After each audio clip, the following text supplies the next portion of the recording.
अस्सलामुअलैकुम वरहमतुल्लाहि वबरकातुह आणि सर्वांना नमस्कार सुद्धा।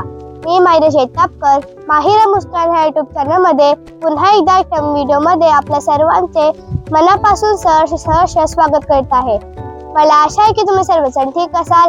अल्लाहच्या करमने आणि ईश्वराच्या कृपेने आणि सर्वांच्या आशीर्वादाने मी सुद्धा एकदम बरी आहे। दर्शको, आज मी तुमच्या समोर राजकारणाची एक बातमी घेऊन आली आहे। ही बातमी आहे आमदार योगेश दादाच्या यशाबद्दलची। रत्नागिरी जिल्ह्यातील दापोली तालुक्यावर पुन्हा एकदा शिवसेनेचा भगवा फडकला आहे।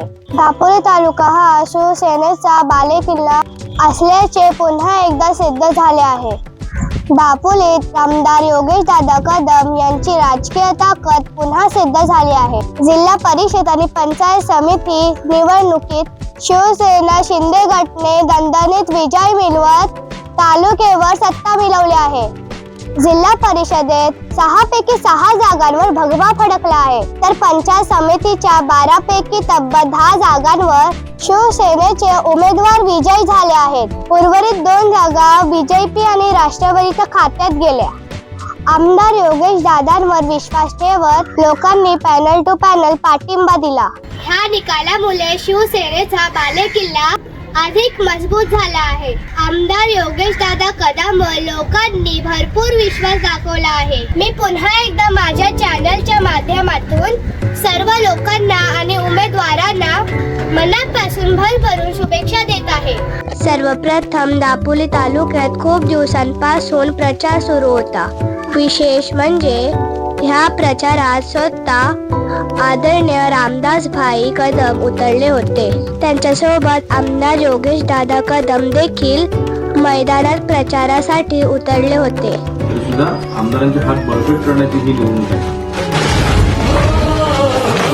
आपल्या जवळ संबंध आणि 100% भविष्यात देखील आपल्याला जपायचे आहेत, वाढवायचे आहेत आणि विकास कामाच्या बाबतीत मला वेगळ्याने सांगण्याची आवश्यकता नाही।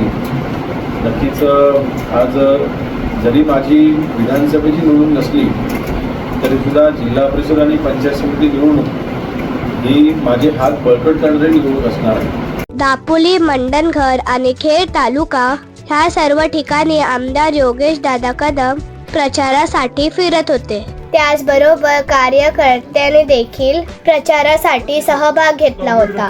त्यामध्ये आदरणीय माजी सभापती किशोरभाई देसाई, तसेच पप्पूभाई रेडेकर, रिजवानभाई काझी, नादिरभाई रखांगे, वर्षाताई शिर्के, मनोज शिर्के, विकास शिर्के, उन्मेष राजे, उस्मानभाई सोलकर, रिहानभाई वाकणकर, जासिम जाक्कर अशा लोकांनी खूप मेहनत घेतली होती। चला एक नजर टाकूया त्यांच्या ह्या प्रवासावर।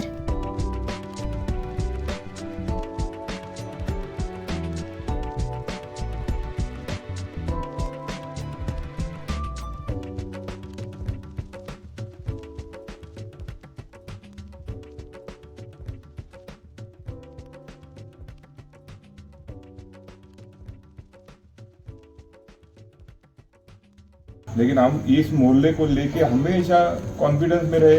हमेशा दलवी साहब भी एमएलए थे शिवसेना के, तभी भी हमको इस मोहल्ले का साथ मिला है। योगेश दादा पिछले वक्त भी थे, उस वक्त भी साथ मिला है। पण दळवी साहेब काम केलं, सगळं केलं, पण दळवी साहेबांपासून हा मोहल्ला मी बघितलाय। मी तेव्हा पण मोहल्ल्यात आलेलो आहे दळवी साहेबांसोबत की हा कायम आपल्यासोबत राहिलेला मोहल्ला। एकजुटीने आज जमातीची लोक आले, त्यामुळे मला एवढा आनंद वाटतोय की बापरे, म्हणजे इथं आता 100% निकाल आपल्या बाजूचा असतो।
पाच कळशी उमेदवारांना मिळालेली मते पुढील प्रमाणे: चिखले संदीप दत्ताराम 3982, तुषार मोहन रांगळे 1537, नौटा 235. 6 जुईकर मोल्ला निर्वाचन गणामध्ये 13व्या फेरी अखेर रवींद्र सहदेव दाडवे 1430 मते, राजे उन्मेष रामचंद्र 4209, मिलिंद मुकुंद खैरे 258, नौटा 143. 13व्या फेरी अखेर पालगड 7 पालगड निर्वाचन गणामध्ये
जर का माझा हा व्हिडिओ तुम्हाला आवडला असेल तर माझ्या हा व्हिडिओला लाईक करा, सबस्क्राईब करा आणि शेअर करा.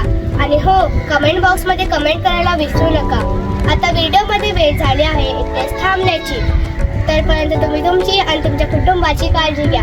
अल्लाह हाफिज, खुदा हाफिज, धन्यवाद.